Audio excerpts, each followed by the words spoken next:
Give me, yeah, please forgive me ahead of time. There's some a little family drama going on, and so I might be just a smidge every once in a while needing to look at my phone. But everybody's okay, but I'm a smidge distracted. So good morning. This morning we have the enviable task of um, turning our thoughts to two scenes. One is the the story of Tamar, the daughter-in-law of Judah. That's where we're going to start. And then we're going to look to the daughter of Yiftach. Okay, so I want to point out an obvious difference between the two women, first of all, and then we're just going to look at Tamar first. Tamar has a name.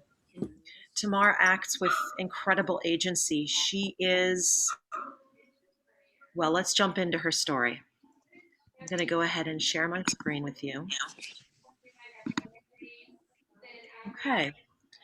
Um, so we've got quite a bit of reading here. So I'm gonna start off the reading. About that time, I love that starting Vayehi. In older books, it would start with "and so it was that." Okay, but this translation wants to give credit to this idea that it's kind of a continuing text, right? And in fact, there is a midrash um, that Vayahi means what's happening to Joseph. That right now, here's what's happening in Joseph's world, but here's what's happening in Judah's world. Lucy, you can come out of your crate. The door is open. Just push. About that time, Judah left his brothers and camped near a certain Adulamite whose name was Hirah. There, Judah saw the daughter of a certain Canaanite whose name was Shua. He married her and cohabited with her. By the way, you should know that the commentators are very careful to say she wasn't actually a Canaanite at all, right? It would have been terrible for Judah to have married a Canaanite, and Judah would never have married a Canaanite, the commentators say. No, she wasn't a Canaanite. In fact, she was an Israelite, and in fact, she was, this person's child or something like that. So at any rate, they go around that. Okay, she conceived and bore a son and named him Er. She conceived again and bore a son, named him Onan. Once again she bore a son and named him Shelah. She was at Chazib when she bore him. Judah got a wife for Er, his firstborn. Her name was Tamar. But Er, Judah's firstborn, was displeasing to the Lord, and the Lord took his life. So we're going to pause there, and we're going to go down to our first comment. So now I would love for a reader, if one of you would like to unmute yourself and go ahead and share with us this first commentator, Rashi. I can do that, Tal. Thank you, Susan. Well, I can't read the Hebrew very well. Oh, you don't have to read the Hebrew. Oh, okay. Was wicked in the eyes of the Lord, like the wickedness of Onan, and committing the same sin. This must have been the case because of Onan, it is said, and the Lord slew him also. Onan's death was for a similar reason as Er's death. Why did Er commit the sin? So that she should not bear children and her beauty thereby become impaired. Okay, so let's go back up and check out what is Rashi commenting on, right? So what we need to do with Rashi is this. Rashi, I'm going to stop for half a second. And please forgive me if I've already taught this. And if you already knew this, you can pat yourself on the back. Rashi is the singular commentator on Torah and Mishnah, okay? So Rashi knows the entire Torah by heart, the entire Mishnah by heart. And so what Rashi is able to do is intertextualize. Rashi uses everything that he knows to inform everything that he's looking at. And what Rashi does throughout the entire Torah is he says to himself, Rashi has tens of thousands of students, right? And Rashi constantly says to himself, when he looks at every word of text, what are my students going to ask me? What are the difficulties that the text puts forward? And Rashi is constantly thinking, what is the kasha? What's the kashi here? What's the question? Right? And so I was taught in my Rashi class, when I look at a Rashi, to say, ma kasha la Rashi. What is the difficulty that Rashi is trying to answer for us? Okay, so let's go back to the verse. I'm going to go back to sharing the screen. Let's go back to the verse. And Judah's firstborn, was displeasing to the Lord, and the Lord took his life. Now, what's interesting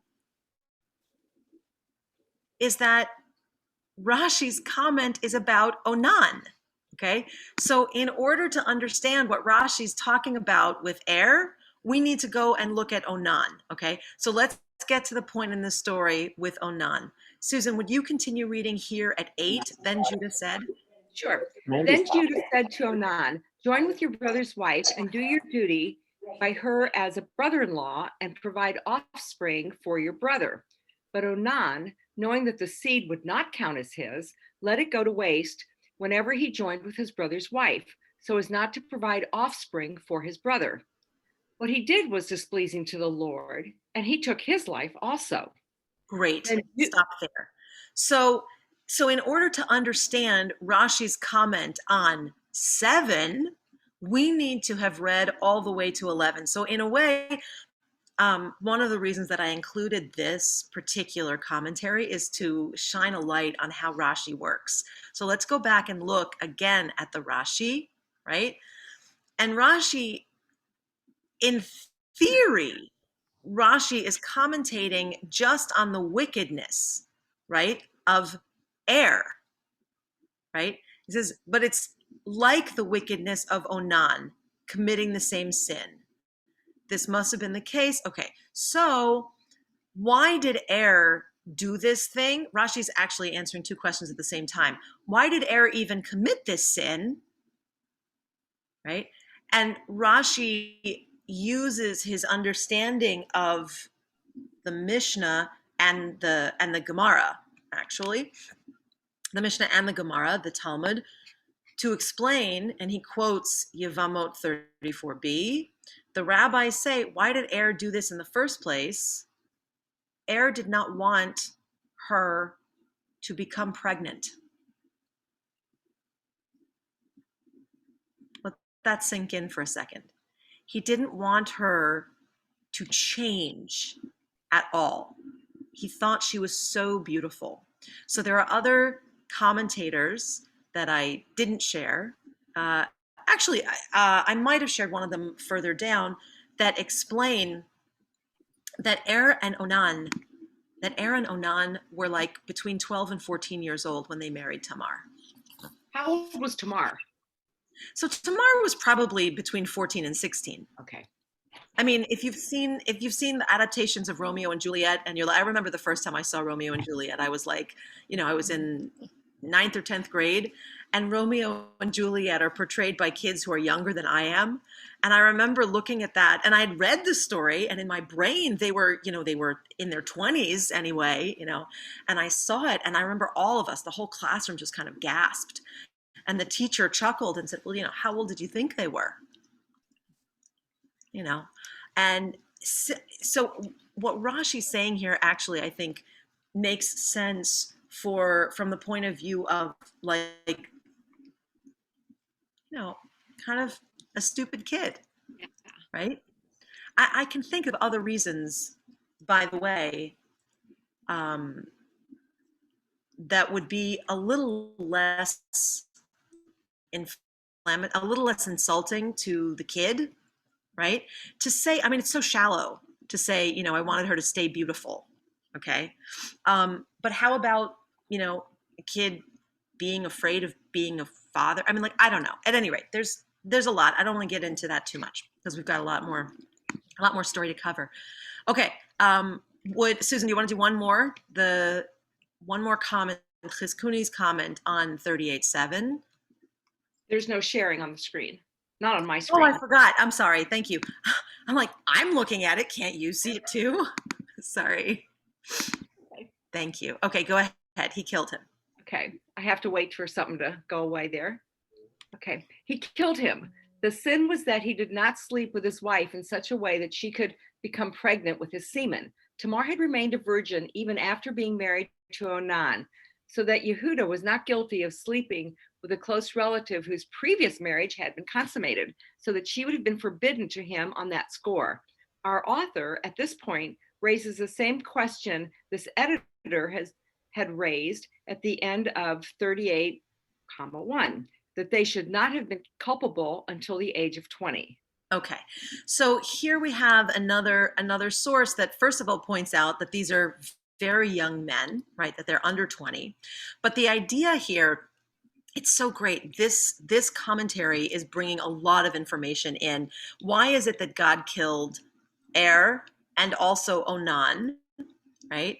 The sin is that they had wasted their seed. Okay, and the wasting of seed is a sin. Excuse me, is a sin punishable by death. But Chizkuni is also saying that the fact that the boys hadn't lain with her, that their crime had to be that they didn't lay with her, and not only did they didn't even consummate. It's not just that they didn't climax. Please forgive me for this language, but not only that didn't happen, they didn't even consummate the marriage at all. Because if they had, then Judah being with her would have been an unconscionable sin, would have been a doraita, a from in the Torah text sin, and that would have been absolutely unforgivable. And in fact, the pairing of Judah and Tamar, as we will see as we turn back to the text, was not only forgivable, but God, as I'm sure you're expecting, rewards it, right? Because I've trained you by now to know that when a woman uses sex, right, it's going to be rewarded. God rewards it. Okay, so we've got more information here. So let's go back to the text. Okay, we are at 11. Okay, we are at verse 11, and I'll invite a new reader. I can read. Thank you, Myrna. Will you start at Okay, 11? Please? then Judah said to his daughter-in-law Tamar, "Stay as a widow in your father's house until my son Shelah grows up," for he thought he too might die like his brothers. So Tamar went to live in her father's house. Awesome. Along- Pause a second. Pause a second. And I've got for you a comment here. Chizkuni comments on 38:11. Go ahead. You want me to start at Judah? No, at the Here, top. where he had Okay. said. For he had said to himself, lest he die too. On this line, Rashi comments that Yehuda felt that Tamar was one of those women who has a tendency to bring about the death of her husbands. We have a statement to this effect in the Talmud, Yevamot 64, as well as in Ketuvot 43, that if two husbands of a woman have died, one risks one's life if one marries her, even according to the opinion that such conclusions cannot be drawn unless the same woman had lost 3 husbands. Yehuda was afraid for the life of his son. The Talmud forbids a potential suitor to marry a woman with such a record. Okay, stop there for a second. So I'm going to pause for a moment, and we'll get back to the text in just a second.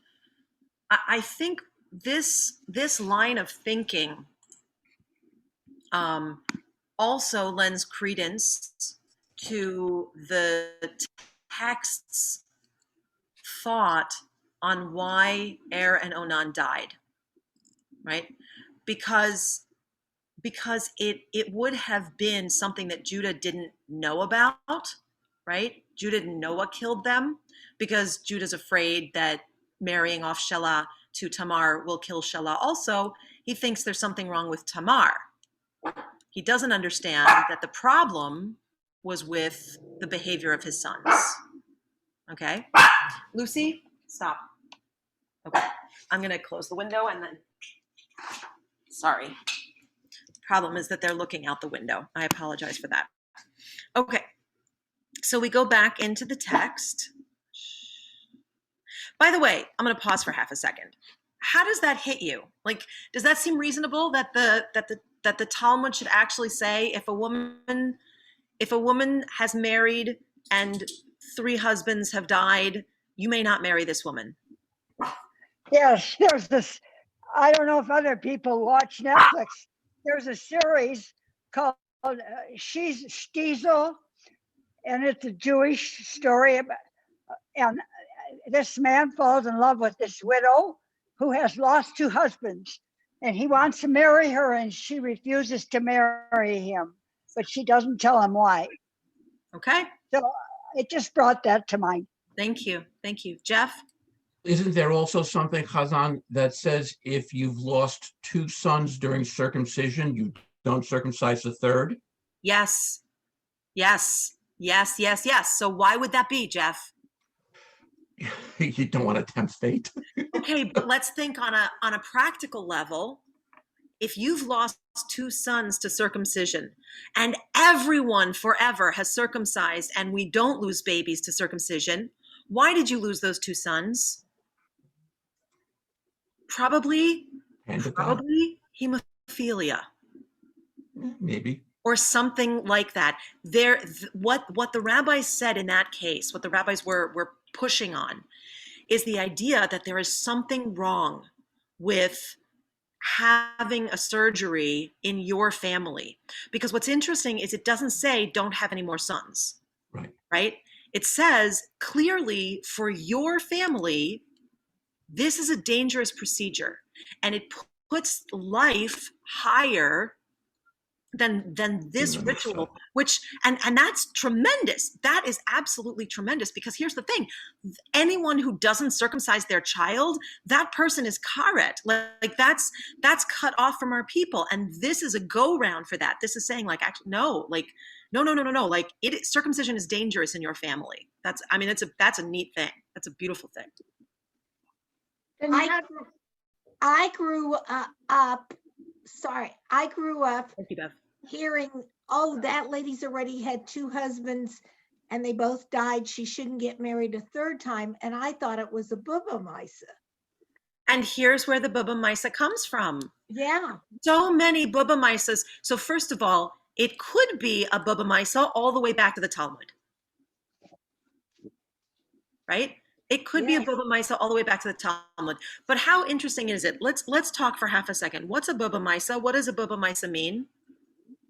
Well, it's like an old wives' tale, or like Correct. a folk tale. Correct. It's a grandma's story, right? It's a grandma's story.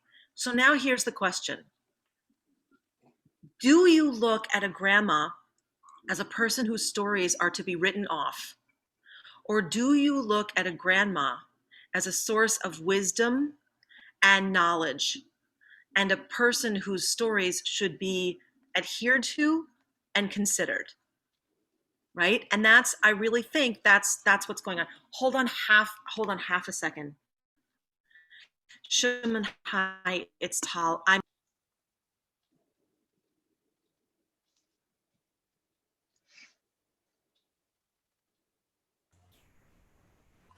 Hi, everybody.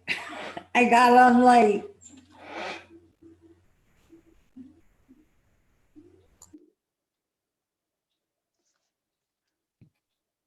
I wonder if a Bubameister could be equivalent to urban legend. I think in some cases it is. I never thought about it that way. And sometimes it's a family story too. Yeah. Well, it's a matter of if you believe or you don't believe. It's what you choose to believe. Well, but you know something, Myrna, if my grandmother told me something when I was little, because I Okay, didn't, I'm so sorry, guys. I mean, she died when I was in college, but I tended to believe it. We're trying to coordinate flights, and it's just bananas. No one died. But at any rate, it's just a crisis. I apologize. We went ahead and we were discussing Bubamaises. Oh, good. Oh, good. But I'm going to pull us back to Tamar. Okay. So my only point in highlighting the Bubamisa is that while we're talking about daughters, let's talk about grandmothers for half a second, and that wisdom, part of age is wisdom. Part of age certainly is silliness, right? At best, dementia. But, but I think Bev brings up an interesting point that a Bubamisa could have some grounding in wisdom, right? Okay. Share screen. Let us go back. Let us go back to the text. All right. So perhaps Judah was afraid for the life of his son, and by perhaps I mean absolutely. Judah is afraid for the life of his son. Okay. So we know that Judah is not going to give his son. So let's one more. Who was my reader? Who was our reader? I was. Myrna, will you read this one also? Ramban on Genesis 11:1. Until my son Shelah is of age, although he was not yet 10, he was already capable of performing the Yibum rite. Yibum rite. Boom, right. That's the covenant marriage. Nevertheless, Yehuda was afraid that in his youthfulness he would sin like his brothers, who were also less than 12 when they died. For she saw, although Yehuda wanted to wait till Shelah was older and would heed his instruction, in her eyes he was old enough, and she was eager to bear the offspring of this holy lineage. Okay. So Ramban comes to disagree with Chizkuni here. Chizkuni says Judah withholds Shelah, his youngest son, because he's afraid that Shelah is going to die, right? And he never intends to give Shelah as a groom to Tamar. Ramban, on the other hand, comes and says Judah thinks that Shelah just needs to be older so that Judah can teach him that he has nothing to fear and that he must do his duty as a brother to now both of his brothers to bear a child with this woman. But regardless, right, they both come to explain two different reasons why it is that Judah is holding Shelah back. Okay. Last to say, Rashi comes and says he pushed her off with a lame excuse because he never intended to make this match between the two of them. It was never his intention to pair them up. Okay. Okay. So now let's go back to the story. We're on verse 12. Good. A long time afterwards, right? So Tamar goes to live in her father's house a long time afterward, and we're at 10:25. Okay. Myrna, can you please read until we get to verse 18? And 14. We're at 12 now. Read to 18, please. Oh, a long time afterward, Shua's daughter, the wife of Judah, died. When his period of mourning was over, Judah went up to Timnah to his sheep herders, together with his friend Hira, the Dolamite. And Tamar was told, "Your father-in-law is coming up to Timnah for the sheep shearing." So she took off her widow's garb, covered her face with a veil, wrapping herself up, sat down at the entrance to Enaim, which is on the road to Timnah. For she saw that Shelah was grown up, and yet she had not been given to him as wife. When Judah saw her, he took her as a harlot, for she had covered her face. So he turned aside to her by the road and said, "Here, let me sleep with you." For he did not know she was his daughter-in-law. "What?" she asked. "Will you pay me for sleeping with me?" He replied, "I will send a kid from my flock." But she said, "You must leave a pledge until you have sent it." And he said, "What pledge shall I give you?" She replied, "Your seal and cord, and the staff which you carry." So he gave them to her and slept with her, and she conceived by him. Wonderful. Thank you. So much happening here, right? Okay.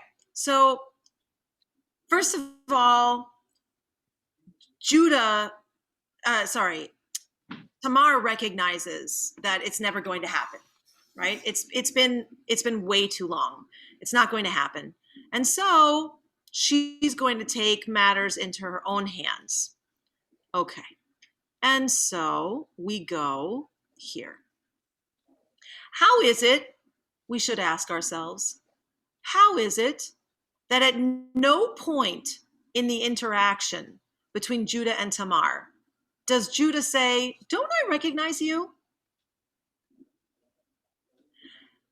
And the text comes in, this is so interesting. A midrash comes in and says, Tamar was sneered. Tamar was so modest, right? Tamar, first of all, there are midrashim that come in and say, when Tamar lived in Judah's settlement with and then with Onan, she was so modest that she covered her face when she was even with them. But then here, this commentator comes and says, no, Tamar just totally kept herself from Judah all along. And Judah never got to know Tamar ever, right? He didn't know her when she lived with her sons and him, and therefore he didn't recognize her years later, right? So he couldn't see through her disguise at all. Okay. All right. Rabbeinu Bachya on 38:16, on this idea of, if you please, I wish to sleep with you. He goes and he makes a comment on the grammar, right? But what I want to do is, I want to read through this quickly, right? If the Torah had applied the rules of grammar here, it should have quoted Yehuda as saying have instead of hava. But seeing that Judah considered the woman a harlot, a woman who demands sexual relations outright in the manner males do, he changed his mode of address and treated her as if she were a male. Okay? Because you speak differently to a prostitute than you do to a woman who you would ever deign to bring into your home. Hey, baby, right? I mean, you see it. You see it in movies. If you've ever been in a place where you've actually seen people talking to prostitutes are not spoken to nicely, right? And so too here in the text, the commentators, and so that's not a new thing. The commentators are saying, like, there's gruff language here, but here's what I find amazing. We find a parallel to this in Genesis 19:32 when the daughters of Lot initiate sexual intercourse with their father by first making him drunk. They too acted in a manner which is usually a male prerogative. And this is why the Torah writes l'cha neshika instead of l'chi neshika. Right? That there's this gruffness in the behavior. And there's this turning of male-female roles, male-female behaviors. Okay? Didn't he initiate it? Sorry? Didn't he initiate it? She didn't initiate it. So this is very interesting. Tamar doesn't initiate it. You're right. And so it's so interesting that they're making that connection here. So in the case of Lot's daughters and Lot, they initiated. In the case of Tamar and Judah, Tamar doesn't initiate it, and yet in a way she does, because what does she do? She hears that he's going to be in this place, so she takes off her mourning clothing, MOURN. She takes off that clothing and she puts herself in his way. And remember, what does the text just finished telling us? Judah has lost his wife. Judah is single.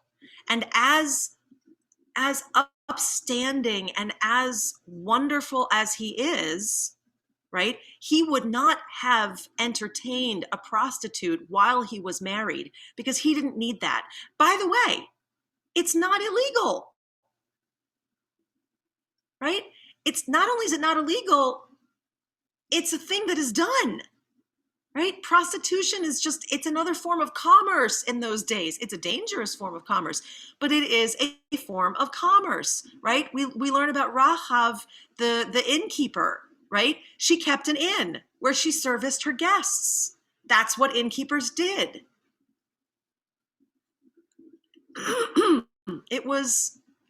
It's a thing, okay? It's our prudish society that looks at this as, I mean, there's a reason it's the oldest profession. It wasn't always illegal. Okay, so at any rate, okay, so yes, he's the one who initiates it, but she's the one who knowingly creates the scenario. And Susan, the thing is, she's a good girl, right? She was so modest. She is waiting to be married off to his youngest son. And the text, again, remember that the commentators, when they read the text, when they comment on the text, they know the whole text. Right, I have to link up the source sheet for you. They know the entire text. And so they use the entire text to explain the entire text, if that makes sense, right? So they know that she is, I've just shared the source sheet with you. They know that God rewards her by making her the ancestress of the Messiah, of King David, from whom the Messiah will one day come. And so they already know that she's kind of beyond reproach. She can't have done anything wrong, right? And we'll see in the story that Judah redeems himself, okay? 16, he doesn't even recognize her after he joins with her in private quarters. If he had recognized her, if Judah had, I'm not sharing. I apologize. Wait a second. Share screen. I keep forgetting to do that. If Judah had recognized her, he would have spoken to her concerning why he had not given her to Shelah. God has God's own agenda. Clearly, it was God's wish that Tamar bear a child or two, sired by Yehuda, who in his eyes was more acceptable than Shelah. God wanted that the eventual Messiah should have genetic material dating back to Tamar, not just to Judah, right? David is from the line of Judah, but David is from the line of Tamar, right? And that is critical. That is critical because later on, the last daughter that we're going to get to is Ruth. Okay. And Ruth ends up pairing with the descendant of Tamar, right? And that's critical. That's really critical. So we're going to go back up to the story. We're going to finish the story. And I'm going to read, so we do it really quickly, right? So Judah gives her some things. He goes away. She goes away. Later on, people find out that Tamar is pregnant.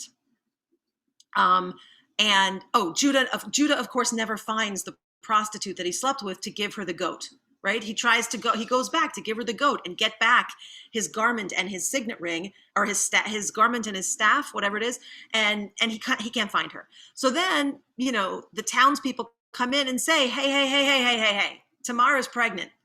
And there's a punishment for that because she's engaged to your son. And Judah says, yes, absolutely. And they go together, they meet, and Tamar is prepared, for her fate. And Judah says to her, okay, who did this to you, right? With whom did you do this? And she says, these are the things of the man who is the father of this child. And this act, she says, I am with child by the man to whom these belong, right? And by the way, she sent this in a message. She didn't even do this publicly, right? She sent these things to Judah. Okay. This is the clincher to tell us about the person of Tamar. Tamar, and frankly, Tamar teaches us how we should behave. Judah is in the wrong for not giving Shelah, his son, to Tamar, because he promised her that he would, right? He could have said, Tamar, I release you from my family. Go and find someone, okay? Like Naomi says to Ruth, I release you from my family. All of the men in my family are dead. What am I going to give you? Go and find someone else, please. Judah could have done that for her, but he doesn't, right? So she's trapped. She is an aguna, okay? She takes it upon herself. Yes, Anne? You have to mute yourself. Unmute, rather. It's just so, at this point, predictable that the lesson is coming. Yeah. Yeah. That this was all put in play, and it's like, as you said in the beginning, the Romeo and Juliet story. It was all set in motion to teach the lesson to the men that you need to be careful what you're doing with yourself. Right. Absolutely. And there's so much drama that's going nice. on. Yeah. Yes. Yeah. And no one gets it except for Tamar until the end. And then they go, oh, Tamar. Wait, but what's interesting is that even then, no. So first of all, what I love about this little piece of text that we're sitting on right now is the fact that she doesn't embarrass him. She takes the high road and she says, you do with me as you see fit. And Judah, thank God, Judah rises to the level that she's at. And Judah says, she is more right than I, inasmuch as I did not give her to my son. And there's a lovely, I think I shared, hold on a second.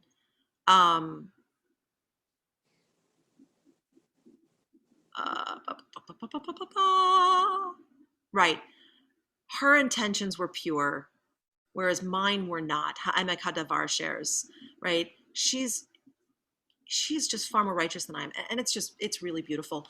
I shared with you a couple of other commentaries that Rashi says that, because of her, that when Judah says mimeni, she is more righteous mimeni than I am. That Rashi is actually saying that the mimeni actually signifies that God is part of this whole picture here, and that God ordained that there would be kings coming not only from Judah, but also from Tamar. Okay, so here we have another story where, because it's this class, you're gonna ask for, like, you're gonna expect it, where the woman uses sexual intimacy in a way that men would be punished for it. The woman is rewarded. Okay, but at the same time, what I want to notice also is the fact that as a daughter, she is the agent of other people's actions. It is when she takes off her widow's garb and she acts in a way, again, just like the daughters of Lot, when she acts in a way to do something that is for the higher purpose, and that's, by the way, why the rabbis ascribe this higher purpose, right? They say she's acting in a higher purpose. She wants children by Judah's family because she knows that Judah's family is the pinnacle of our people, right? And she wants to be the forebearer of children in his line, and therefore God rewards her, right? Even though she does it with deceit, right? And I think the rabbis also are trying to tell us that she's not being rewarded for the deceit. She's being rewarded for her good intentions. Okay. All right. So from here, we're going to make a really uncomfortable shift.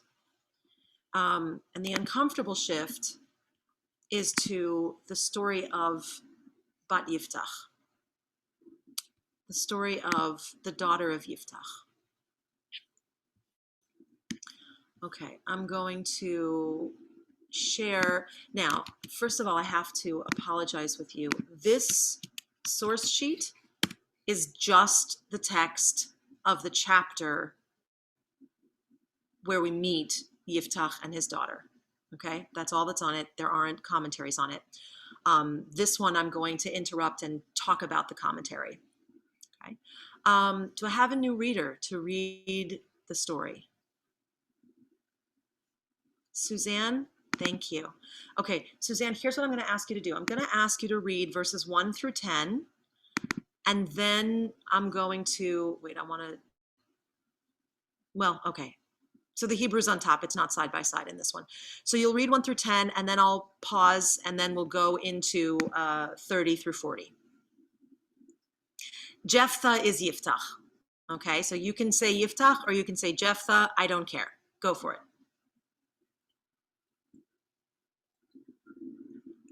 Suzanne, you need to unmute yourself, please.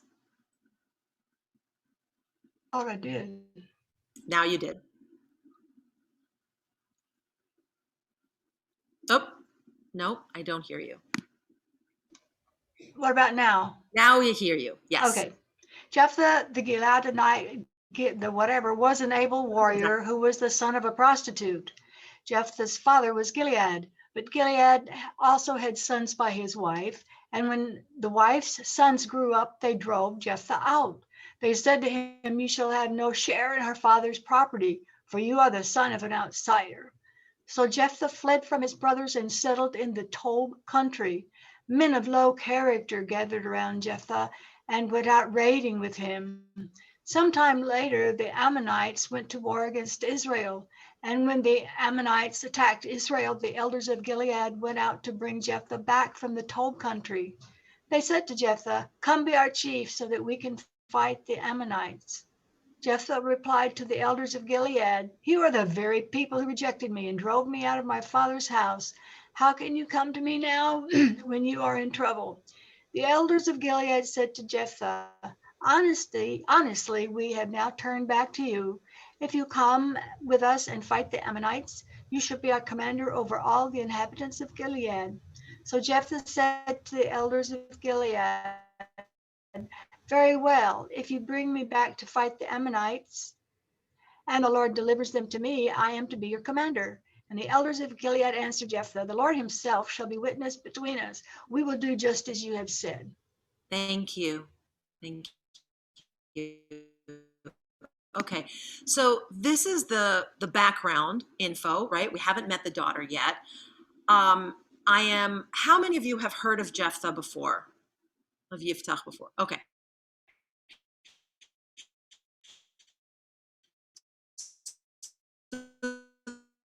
This is a new story to, so Judges is Tanakh. Oh, I see hands up.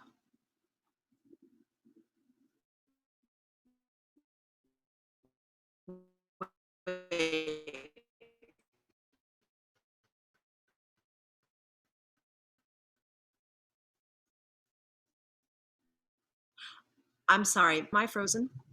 I can't. Okay, I think I'm frozen. Hold on one second.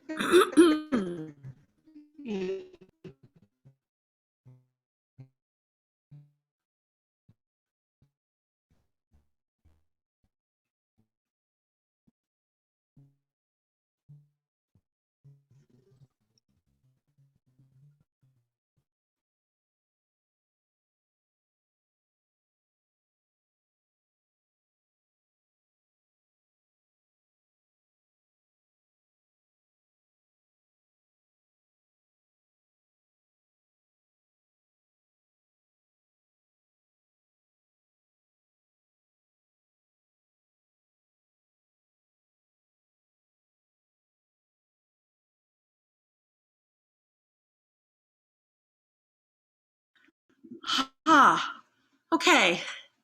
Whew. All right. So, Jephthah. All right. So, most people have not heard about Jephthah in this group, correct? Correct. Okay. So, so this is an early book in the Tanakh. It happens after Deuteronomy. The Israelites are in the land of Israel. There is not yet a king. Okay. There are judges, but no kings. Okay. And there are little skirmishes going on all the time, right? The Israelites are in the land, but there are other people in the land also. Okay? And so Jephthah is a Gileadite, and I don't remember if they're in the tribe of Manasseh, but they're not in the tribe of Ephraim, I can tell you, and they're close to Ammon. And so the Gileadites, so first of all, Jephthah's an outsider because his mother is not the wife of his father. So he gets driven out, fine. But when things go bad, so Jephthah is a leader. He's a fighter and he's a leader, but he's a leader of other folks, like rabble rousers. The good people of Gilead ask him to become their leader when they are challenged by the Ammonites. And Jephthah says, and we learn about Jephthah. Jephthah is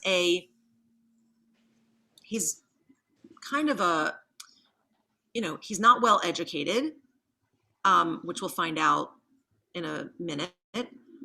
But he's deeply spiritual. He's very connected to God. Okay. And so when the Gileadites come and say to him, please be our leader, he says to them, okay, but the deal is it's not you who's making this happen. It's God who's making this happen. Okay. The part of the text that we're going to skip is that, first of all, I'm going to call him Yiftach. First of all, Yiftach says to the Gileadites, come, we're going to make a pact, you and me and God. And they go to the place where pacts are made, to Mizpah, which, by the way, is the place where he lives. He lives in Mizpah, okay? And I think, personally, that this is because he lives his life in a pact with God, right? And why in a pact with God? Because his family kicked him out, right? He has God, but he doesn't have family. Fine. So they make this pact. He goes out to war against the Ammonites. And just as they're getting ready to make this battle, okay, here, hold on a second. We're going to pick back up at verse 30, okay? He goes to make this battle with the Ammonites. And Suzanne, if you want to start at verse 30. Once again, And Jephthah made the following vow to the Lord. If you deliver the Ammonites into my hands, then whatever comes out of the door of my house to meet me on my safe return from the Ammonites shall be the Lord's, and shall be offered by me as a burnt offering. Jephthah crossed over to the Ammonites and attacked them, and the Lord delivered them into his hands. He utterly routed them from Aroer as far as Minit, 20 towns, all the way to Abel Cheramim. So the Ammonites submitted to the Israelites. When Jephthah arrived at his home in Mizpah, there was his daughter coming out to meet him with timbrel and dance. She was only a child. He had no other son or daughter. On seeing her, he rent his clothes and said, alas, daughter, you have brought me low. You have become my troubler, for I have uttered a vow to the Lord, and I cannot retract. Father, she said, you have uttered a vow to the Lord. Do to me as you have vowed, seeing that the Lord has vindicated you against your enemies, the Ammonites. She further said to her father, let this be done for me. Let me be for 2 months, and I will go with my companions and lament upon the hills, and there bewail my maidenhood. Go, he replied. He let her go for 2 months, and she and her companions went and bewailed her maidenhood upon the hills. After 2 months' time, she returned to her father, and he did to her as he had vowed. She had never known a man. For it became a custom in Israel for the maidens of Israel to go every year for 4 days in the year and chant dirges for the daughter of Jephthah the Gileadite. Thank you. So So the title of this class is Difficult Texts in the Tanakh. I don't know, like I'm next to tears. I don't know of too many texts that are more difficult than this. Jephthah, Yiftach, is a man who desperately wants to be part of his father's family. He sees himself acting on behalf of God. And in his spiritual, drunkenness, he swears an oath. And the text uses the word neder, okay? I want you to think for a second about what is the high text that we sing on Kol Nidre. It's Kol Nidre. And what is Kol Nidre? Kol Nidre means every neder shali, every one of my oaths. A neder is an oath. It is a promise. But it is not just yeah, I promise I'll take the dog for a walk. It is an oath that you swear, on God's name, or that you swear to God. It is a sacred promise that must be kept. And Yiftach, in his spiritual haste and fervor, makes a terrible oath. If we look back at the text, what he says is absurd. If you deliver the Ammonites into my hand, then whatever comes out of the door of my house to meet me on my safe return from the Ammonites shall be the Lord's. And the Midrash comes in and says, in that very second, God became incensed. And God said, and if what came out of your house was a donkey or a dog or a pig, you would sacrifice that to me? I will show you. And in that moment, God decides that it will be his daughter who comes out of the tent. Okay, now my head is spinning, right? I read this midrash and I say, are you kidding? God is going to punish him by killing his daughter? So then the rabbis come in and they say, but the thing is that Yiftach should understand that because it was his daughter who came out of the tent, the vow is nullified because you cannot sacrifice a child. Everything about our Torah teaches that you do not sacrifice children, that the most important thing is to gather. And there is this spectacular midrash. Tanchuma Buber comes in and says, in fact, here, wait, I can, we have 3 minutes. All right, I'm not going to share it with you. But I'll share it with you next week. The midrash Tanchuma Buber comes in and says that the high priest Pinchas was nearby, and that Pinchas could have said to Yiftach, oh, no. You made a neder that because it was like saying red is blue and blue is green and up is down and hot is cold. It contradicts itself, and so you're off the hook, right? Do some tzedakah, do some tshuva, and don't worry about it. You don't have to follow through with this.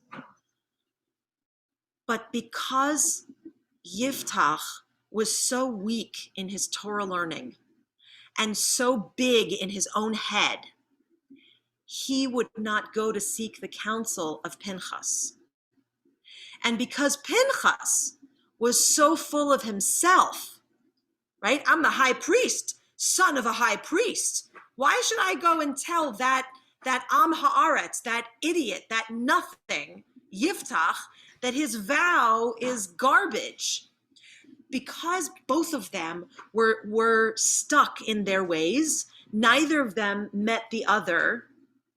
If either of them had come to the other, Bat Yiftach would not have been killed.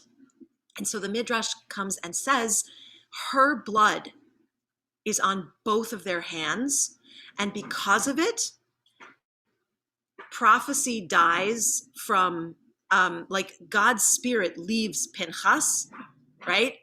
And because of it, Yiftach meets a horrifying end. Yiftach, it is told to us that after only 6 years of being a judge in Israel, of being the leader, Yiftach is buried, the text says, in the towns of Gilead. And what the rabbis say is that he contracted a disease that caused his limbs to fall off, one here and one there and one there and one there, so that he himself is scattered while he is even still alive. But the upshot is that his daughter dies. That he, because he is an Am Haaretz, because he is not a Torah scholar, and because he is so full of himself, his daughter dies. And while there are rabbis, commentators, right, both ancient and modern, who say, no, she survived, but she became a maiden, like she, like a nun, like she was like in a convent kind of a thing, right? There are those, many, who say she wasn't sacrificed. He didn't actually slaughter her. There are plenty of commentators who say he did slaughter her. She did die. And you can read, frankly, you can read the pshat of the text in either way.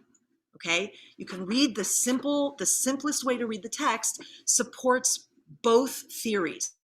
Okay, and one of the really jarring theories is that, you know what, actually, no, I'm going to pick up here next week because, because I have to, because it's too rich not to. So I'll do more on Yiftach next week because I can't possibly finish her story in negative 2 minutes. My friends, I have to run and take care of my family, but it's really a joy and a privilege to learn with you. Thank you. Bye-bye. Good luck. Thank you. Take care. Thank you. Yeah. Thank you.